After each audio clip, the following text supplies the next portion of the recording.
revered Swami Sarvapriyananda Maharaj, other revered monks, brahmacharis, and distinguished members of the alumni of Vidyashala, family members, teachers, and other guests. It's a great privilege, I consider it a great privilege to be here this morning to address you all.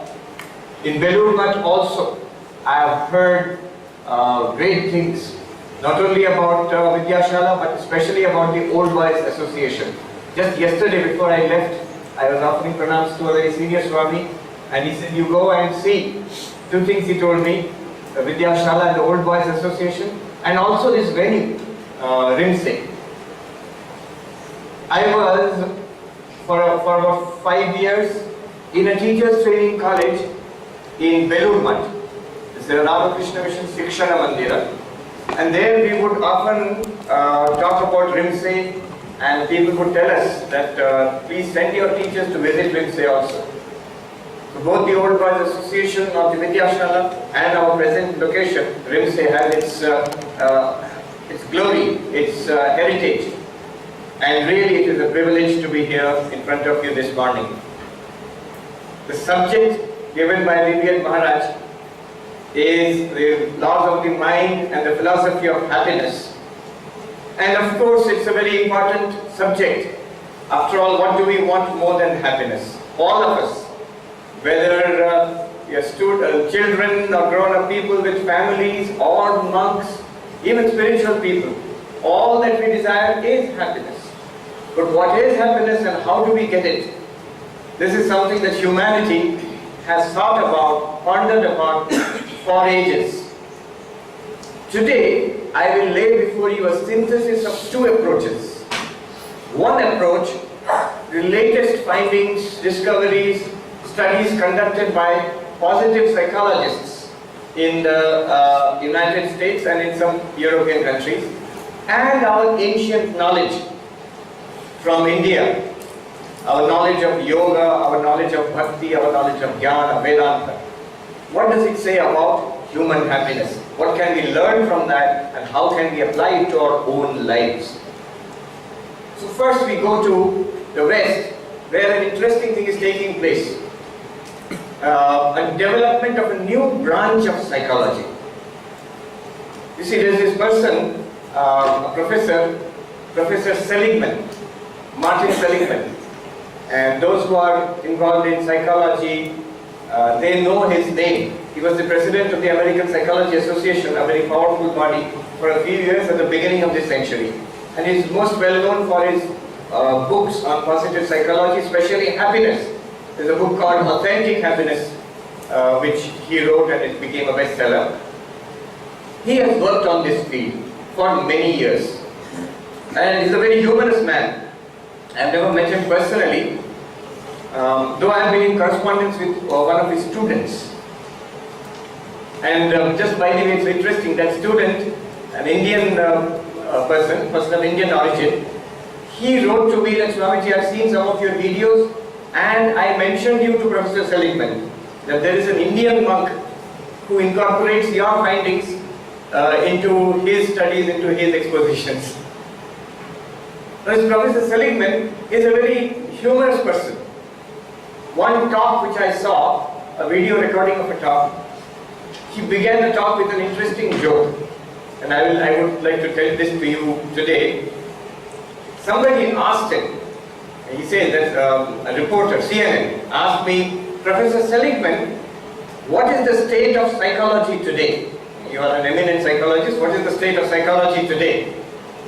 And before I could answer, Professor Seligman said, that reporter, journalist said, see, this is CNN, you cannot give a long speech. You have to be very brief, sound bite. Hold on, one word. Professor Seligman said, one word, all right. Please ask the question. What is the state of psychology today, Professor Seligman? Good. No, cut. That is not enough. You have to be a little more, can explain a little more. How can I explain in one word? All right, we will give you some more time. This time 2 words. All right. Professor Seligman, what is the state of psychology today? And he replied, not good. The journalist is confused. Good, not good. Cut. We don't understand, Professor Seligman. Can you explain a little more? This time we will give you 3 words. Not good enough. All right. Professor Seligman, what is the state of psychology today? Not good enough. So he says, why psychology is good, why it is not good, and why it is not good enough, and how we can make it good enough. That has been my life's work. What he says is, see, if you look at psychology and psychiatry, it has achieved something. Diseases, schizophrenia, many other kinds of diseases, depression. Nowadays they have certain medicines which can deal with it, which can really give some relief. Those of us who have seen this wonderful movie, A Beautiful Mind, of a great mathematician, John Nash, who died recently tragically.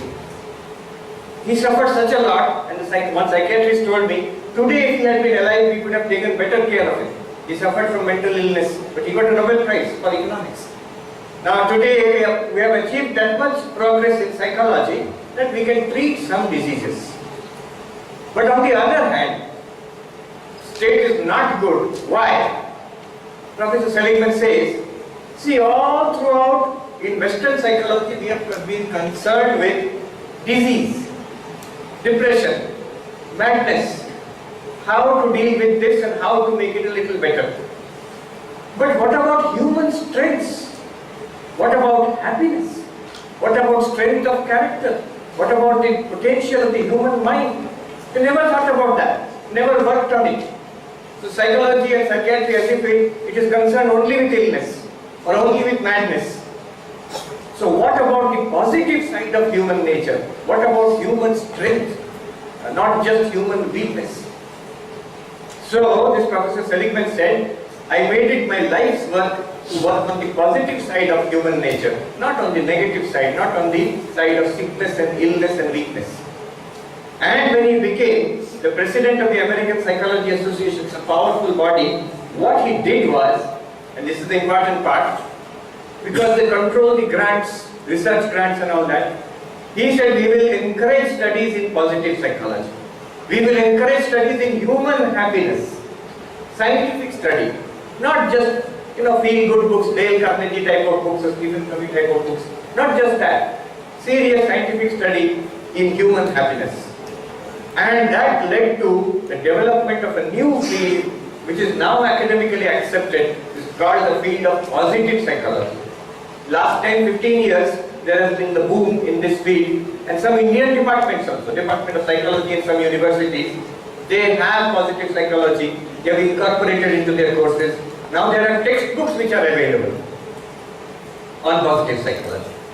So these positive psychologists, what have they found? What is it that we can use in our lives? I will just take a quick look at that, and I will take you through that very quickly. Seligman's work is summed up in a very nice equation, which I will write here, and I will explain it. The equation goes like this. I'm sorry, I am used to being a teacher. So one moment I find a board and a pen to write, immediately the samskaras come up, so I start writing. H is equal to P plus E plus M. What does it mean? I'll talk about that. H, of course, as you can guess, stands for happiness. Now, the moment we think about happiness, the first instinct is to turn to pleasure. Happiness means, which is very hard, I need an AC. Of course, you don't need it in Mysore. Very comfortable. The whole city seems to be AC. Or some good food makes us happy. Tasty food. Or it can be more refined, I enjoy classical music. That also makes me happy. There's a range of pleasure, sense pleasure. You eat or you drink or you hear something nice, you see a beautiful scenery. It gives pleasure. And that is happiness. And the first instinct of human beings For example, children, they'll always, happiness means doing something which is pleasurable to them. So the first instinct is to turn to pleasure in search of happiness. And there is a whole range, from eating Mysore pak to listening to classical music. All of it is pleasure. Some of it is gross pleasure, some of it is very refined pleasure, but all of it is pleasure. Now the problem with pleasure, for thousands of years, teachers of spirituality in Hinduism, Buddhism and all religions, in fact, yogis and mystics, they have known this. What is the limitation of pleasure? Our Professor Seligman says, the problem with pleasure is, first of all, it is transient. You put that sweet meat, your chocolate into your tongue, on your tongue, and it is very pleasurable, but only for a few seconds. Then it is gone. In fact, the after effect will be more prolonged. Somebody, a very fat person, is saying that Swamiji, I enjoyed eating sweets so much, but the doctor warned me. He said, it is 1 minute on your lips and lifetime on your hips. That's a hips expansion. You will never get rid of it. One of the most difficult things to get rid of in the world is a pot belly. Once you get... So, pleasure is transient. It comes and goes very fast. Pleasure is habit forming. Just like a drug.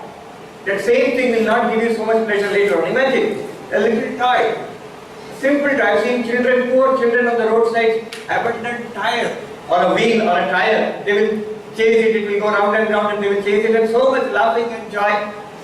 And in one of my visits to a house in New Zealand, an Indian family, very well to do. So they have a grandchild, a little daughter, the granddaughter, who is full of toys, and the child is not playing with the toys. See, if you give more and more, it does not mean the pleasure will increase. It does not increase actually. In economics, we all study, one of the first things we study is the law of diminishing marginal utility. The first unit you take of, say, a Mysore pak or a rasgulla, oh, pleasurable. Second, nice. Third, enough, no more, not pleasurable anymore. Fourth, you try to cover your plate, no, I don't want it. And fifth onwards, you feel uneasy. So the pleasure goes down, becomes zero, and become negative if you keep on forcing. This is the law of diminishing marginal utility. Pleasure is, you reach a level of satiation very quickly. But unfortunately, that satiation is not permanent. A samskara is created, a tendency is created, an addiction is created. So you want to repeat again after some time. And you want a variation. That old thing will not go anymore. Child wants more sophisticated toys, electronic toys. Grown-up people want more variations of food and drink and variations. Because pleasure addictive, but you need variations to get that same pleasure again.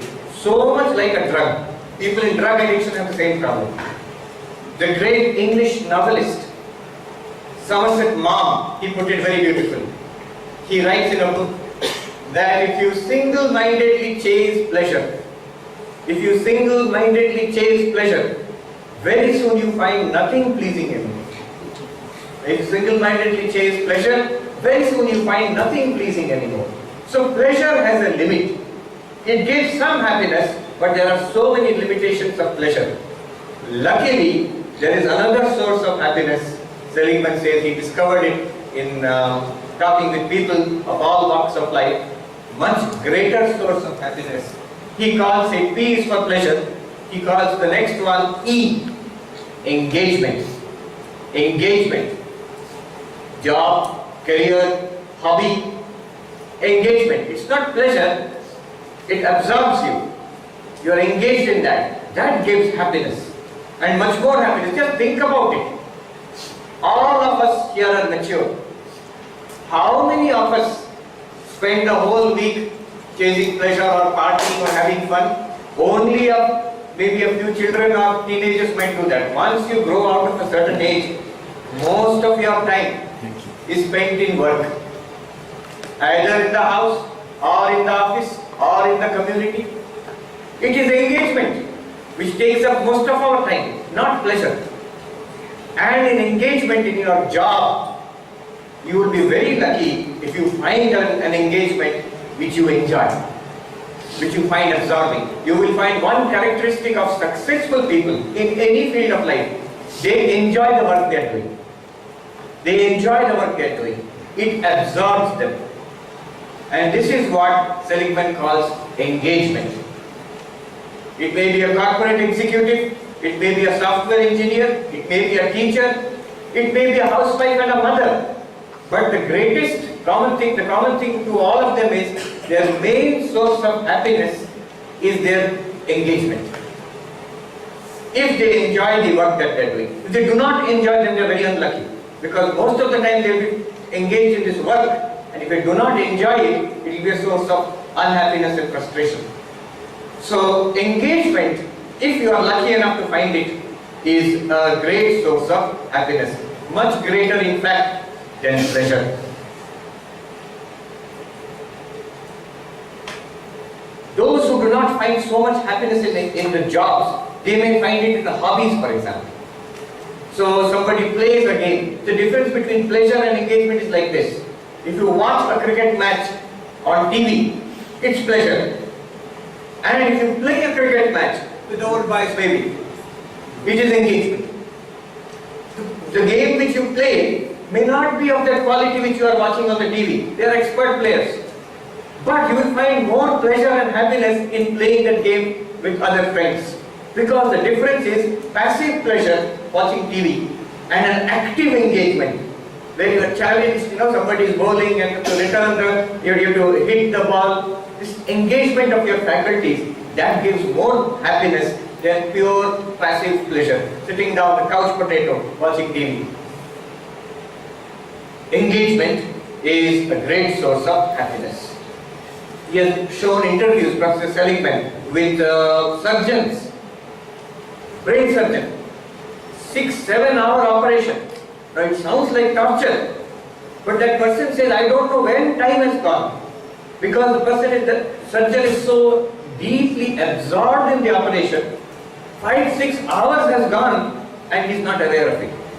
That is the joy of engagement. At that time it might be painful or it might be hard work, but the satisfaction you gain out of it is much greater. Mothers have a great advantage that way, because they automatically take care of the children. And if you ask mothers, that from time to time they will say, we are finding the children very frustrating. A lot of tension is there, frustration is there, taking care of the children. But when you ask them, you look back, Seligman did that. When you look back upon your life, 10 years, raising a child, is it satisfying or not? They all will say yes. There is a great satisfaction. Teachers. So the very occupation of teaching, those who are great teachers always enjoy teaching. That is the greatest joy of their lives, to teach. And that gives a great amount of happiness and satisfaction. That is engagement. But Seligman says, there is something beyond that. Not many people find it, but those who find it are most lucky. Something which gives more happiness than engagement. You see, engagement also has its limits. You will find the most active, absorbed, workaholic corporate executive at one time will complain of emptiness, meaninglessness. What is the purpose of all this? And especially at retirement age, you have been engaged for 30 years, 40 years in doing something, and suddenly it's switched off, and life becomes a vacuum. Body is deteriorating, old age has come, and then the engagement has also gone from life. So what do you do with life? And what was the meaning of the last 30, 40 years which you passed? There is something greater beyond engagement. And Seligman gives a name, meaning in life. Something meaningful.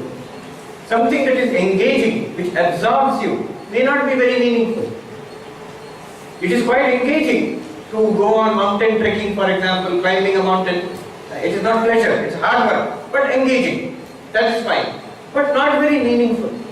After you have climbed 1 or 2 mountains, it's not very meaningful to go up and down rocks all the time, or any such engaging activity.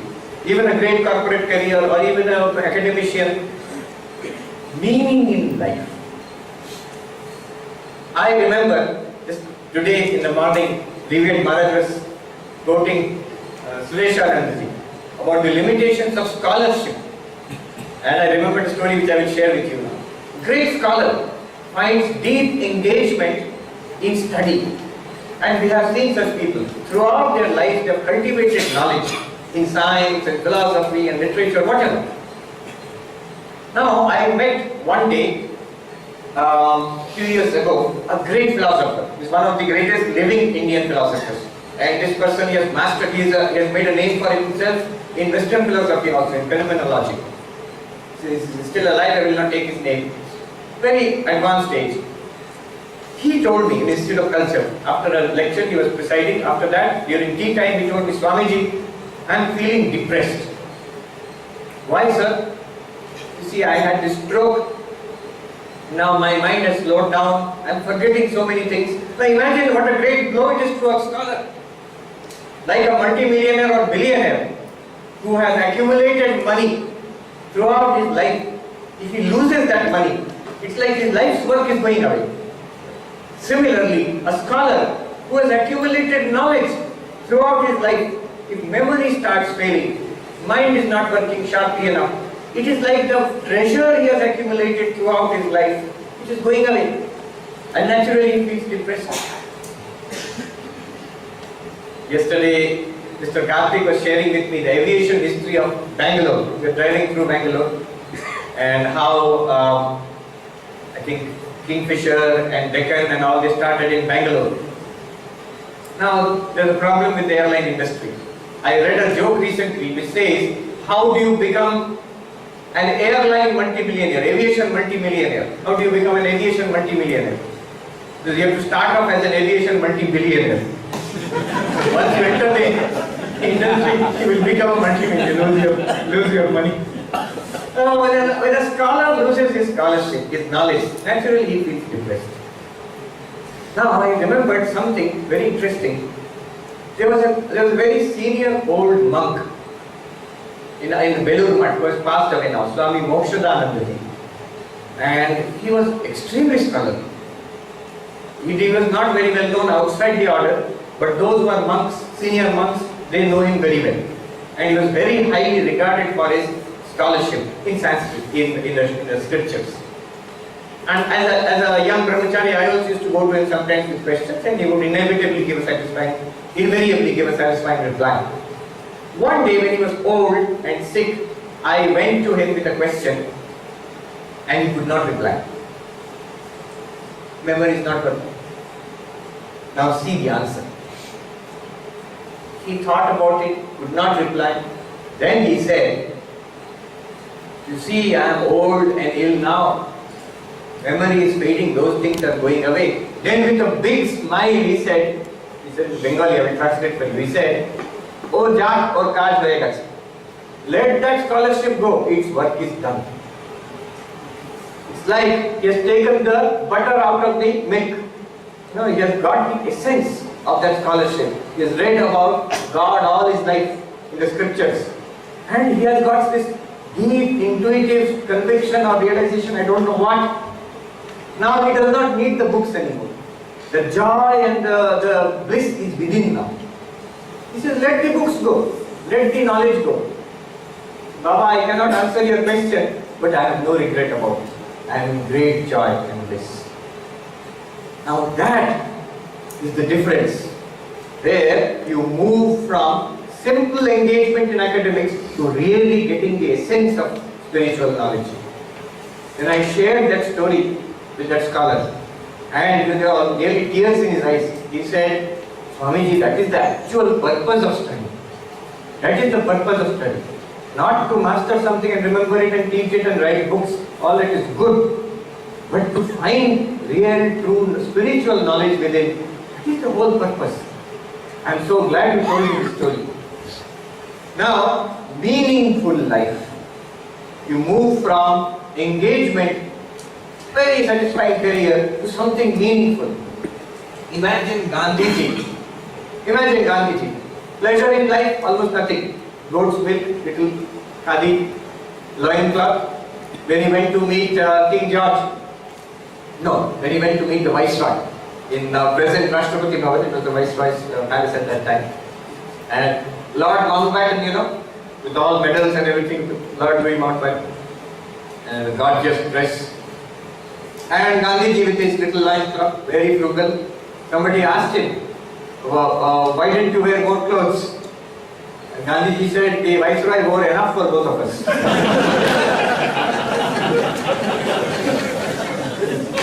So-called pleasures in life, nothing. Very strict, frugal life. Engagement, not really. Even the politics, which politicians find so engaging, you would withdraw. The moment the country became independent, completely withdrawn from politics. His pleasure, his joy, happiness is not in engagement also, but in meaning. In meaning. He is working for millions and millions of his countrymen, for the betterment of the poorest of the poor. He told the politicians, when the country became independent, that your guiding mantra should be, the decisions which I take in Parliament, will they be of help to the poorest Indian alive? Today, what decision I take, what argument I put in Parliament, what bill I propose, will it help the poorest man in my country? Now, the meaning in life, where I help others, poor people, Harijans, because of women, that gives meaning to his life. And there is, beyond that, there is a deeper meaning also, which we'll come to later on. In the autobiography of his autobiography, Experiments with Truth, he says, people ask me, what are you? Some people think that I am a freedom fighter. Gandhiji says. Some people think that I am a politician. He says this. But if you ask me, I am not a freedom fighter. I am not even a politician. I think of myself as a simple man in search of God. A simple man in search of God. Politics, freedom fighting, my Ram Naam singing, my fasting, brahmacharya, all of them, one purpose only. I am searching for God. That gives meaning in life. There's an internal source of satisfaction, internal source of joy. And now, Seligman says, that's the highest. It gives the greatest and most permanent satisfaction. And this American professor has a very nice way of teaching. What he did was, in his class, to illustrate to young students, boys and girls, how do you illustrate this point? What he did was, one day in the class, he told the young American boys and girls, today no class will be there. We are going to see a movie. Very happy. The professor took them to a movie. Students are happy. You have to run away from the professor to go to a movie now. Sir is saying that we will go to a movie together. Let us go. So they went to the movie. After they came back, the professor gave them a questionnaire. Please fill up this questionnaire. Give the answers. And the question was, how do you rate the movie? Your satisfaction from the movie. 0 to 5. 0, no satisfaction. 5, highest satisfaction. And they gave some rating. 3, 4, 5, something. Next week again he said, today again no class. Movie sir? Not movie. Today we will go to the poor section of this town, east end of the city. And I have arranged clothes, gifts, toys, which we will take, toys and clothes, to the kids who have been gathered there. We will spend the afternoon with the kids, we will make friends with them, and we will give gifts to them. So they all went, and they had a nice time, came back, questionnaire. Rate your satisfaction with this activity, 0 to 5, and they gave some rating, 3, 4, 5, whatever. Now the interesting thing comes. 3 months later, again suddenly in the class, questionnaire. Give the answer. What is the question? Now when you look back upon it, 3 months ago we went to a movie one day. How much satisfaction do you get from it now? 0 to 5. Students are thinking, many of us, we cannot remember the name of the movie also. Some satisfaction now, if I think about it, yes, something was there. Some satisfaction was there, now nothing almost is there. Think back upon it. We went to that place and made friends with the children and we gave them gifts. Whole afternoon we spent in joy with those little kids. Now when you think back upon it, how much satisfaction do you get now? And they say, sir, we remember. And every time we think about it, unchanged. undiminished satisfaction. We are so glad we spent that afternoon with the children. And even now they are giving 4 or 5 out of, from 0 to 5 satisfaction with that activity. 3 months later. But the satisfaction from movie is pleasure. Spending the afternoon with the children, helping them, giving them gifts, meaningful activity. Meaningful activity gives undying satisfaction. Till the end of their lives also, that one afternoon if they look back, they will be happy. You feel happy. Anything that you do for others. One interesting thing about meaning in life is, you see, pleasure and engagement are concerned with yourself. Meaning invariably is concerned with others. Of course, sometimes meaning may be deep inside also, like a search, like a scientist or an artist, you may find meaning in that. But invariably it's concerned with helping others, expanding beyond the self. So meaningful activity, he gives higher rating. In fact, he draws a chart based on psychology studies, how much pleasure, and he gives a chart. He says pleasure gives this much happiness, engagement gives more, and meaning is literally off the chart. Much more happiness.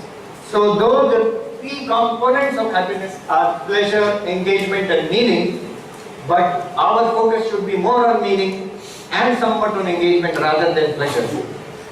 This is something that we must learn. Look at our engagement in life. Family and job, that is important. How we can find joy there. In hobbies, that is engagement.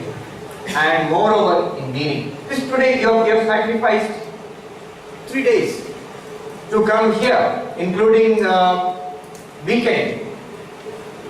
Now, whether you are happy or sad now, it's a meaningful activity. When you look back upon it afterwards, you will uniformly be satisfied with it. That was a good thing that I did. It is very satisfying. So meaning gives maximum happiness. Now, let me take it one step forward. In India, all of us, from Kanyakumari from Kanyakumari up to Kashmir and from Assam to Mumbai, everywhere, this term is, people know this term. 4 Purusharthas. Dharmartha Kama Moksha. Dharmartha Kama Moksha. We repeat it, we don't think much about it. What do we have in human life? What do people want in life? Kama, Artha, Dharma, Moksha. Does it make sense now? If you think about it, Kama means you can map it very easily. You can map it very easily. Can you tell me? Kama would be, yes, correct. Pleasure. Kama. Kama, desire, satisfying desires. Pleasure. Artha, wealth, power, achievement, knowledge, position in society, status. You can more or less put under engagement, yes, correct. Artha. And dharma is a word, if you look at a dictionary, so many meanings are there. Whole page will be full of meanings. One way you can do is a meaningful life, moral life, good life, life of service. Goodness is associated with dharma. So somewhat stretching it a bit, you can associate meaning with dharma. And moksha we will keep in bracket later on. I was thinking, when I read Seligman, how amazing that our thinkers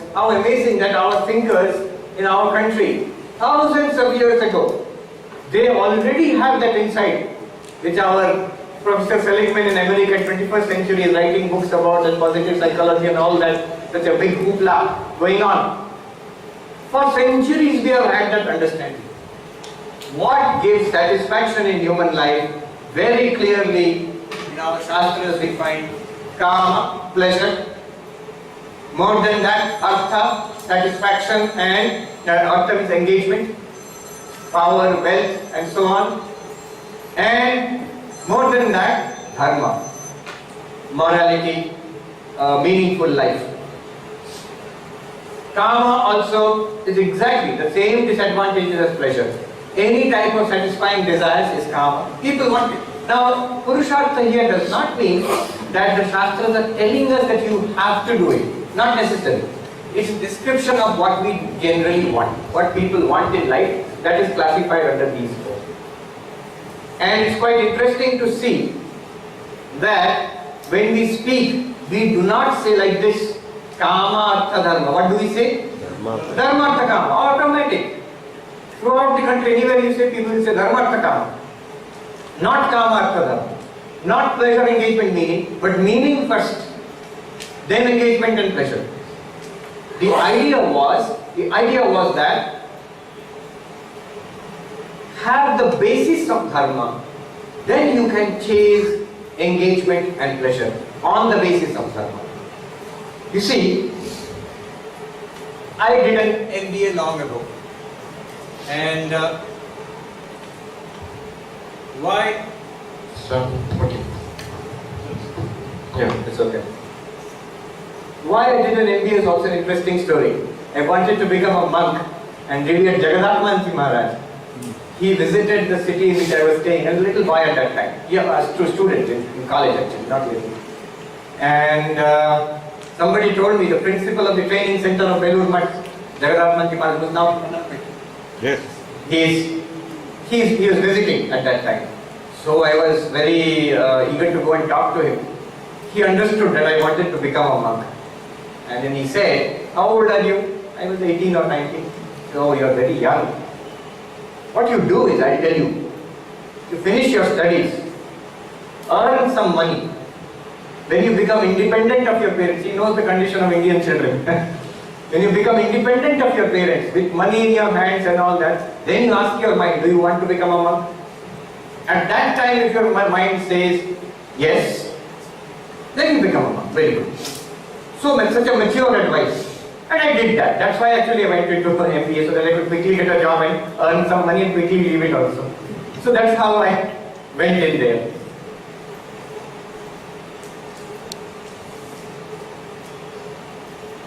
But the interesting thing is, I met many friends who later on went on to do many things in life. When I became a monk after my MBA, one of my friends, he told me, why do you want to become a monk? I said, I will find happiness there. I'm searching for God, I want happiness in spiritual life. And then my friend told me, you're mad. You're mad. I said, what will make you happy? He said, I will be happy. He said, I'm very clear what will make me happy. And I'm giving this as an example, not because of my friend, but it is the typical mentality which you find among young and successful people, engineers and MBAs and all today. He said, 5 things I want. I will be extremely happy in life, fully satisfied. Imagine, he is just 26 to 27, beginning his career in life. Just finished his MBA. What do you want in life which will make you happy? He says, he told me, yes, okay, it's working. He told me, I want a multinational job. Anybody who is finishing an MBA wants a placement in a multinational corporation. I want a high-paying multinational job. And can you hear? Oh, okay. Or I can. No, that's okay. Use this also. It's working. It's working. Number 1, I want a high-paying job. I want the best car. I want a fantastic apartment. And I have this beautiful girl I want to marry and lots of children. He loves kids. So 5 things if I get, I will be most happy. Very good. I became a monk and he went on his way. 10 years later, suddenly I got a phone call from him. That was before the age of, just mobiles had not come, so landline. Do you remember me? I am so and so. I said, yes. I had heard about you. And that he got married to a very successful young lady who did her engineering in USA and came back. He has a child, he's working for GE. And of course, then he must have got his car and apartment and everything. So I thought he must be very happy. I had heard that. So I said, why don't you come over? If you come to Calcutta, you can meet me. He said, yes, I'm going to Calcutta. You see, I have to complete my divorce proceedings. Now, I did not remind him what he had told me 10 years earlier. That would have been cruel. But this is the process of maturation in life. You think this will make me happy, I sincerely believe I will get these 5 things, I will be happy. The thing which happens nowadays is, young people, especially compared to the older generation, young generation, the big changes, that success is attained very quickly. Not so quickly in the earlier generations. Professor Anand, who was the director of IIT Chennai, he is the board of management of our Vivekananda University. He had come to visit Belur Mutt, and at that time the government was expanding the IITs, and he was explaining how difficult it is to expand.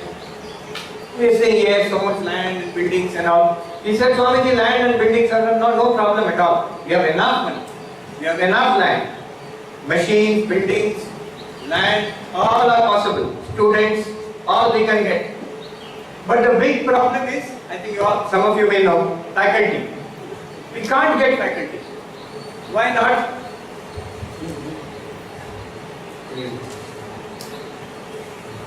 This one? So whose connection is there? That's one.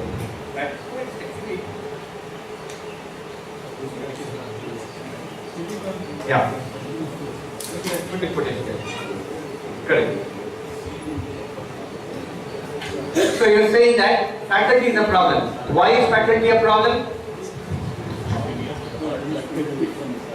Yes. Speaking from the heart. Speaking from the heart. Why is faculty a problem? He said, you see, today my son is earning more than me. He has just got into a job. I am the head of this IIT at the top of my career. Today what I am earning, that young fellow has just got into his first job, is earning more than that. So why should any of my students, they all think, why should we be fools and come and teach? We can go and get much more money. So that achievement, that comes much faster now. But the disillusionment also comes much faster. Burnout also comes much faster. Now you see the wisdom in this arrangement. Kama and Artha, fine, but Dharma is more important.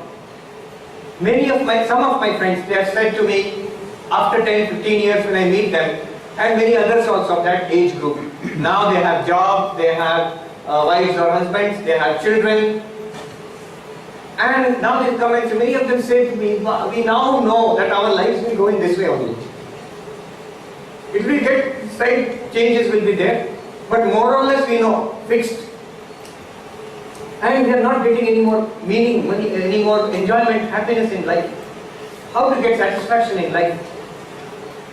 Problem with our modern civilization is, consumerist civilization is, when you ask this question, how do I get more happiness in life?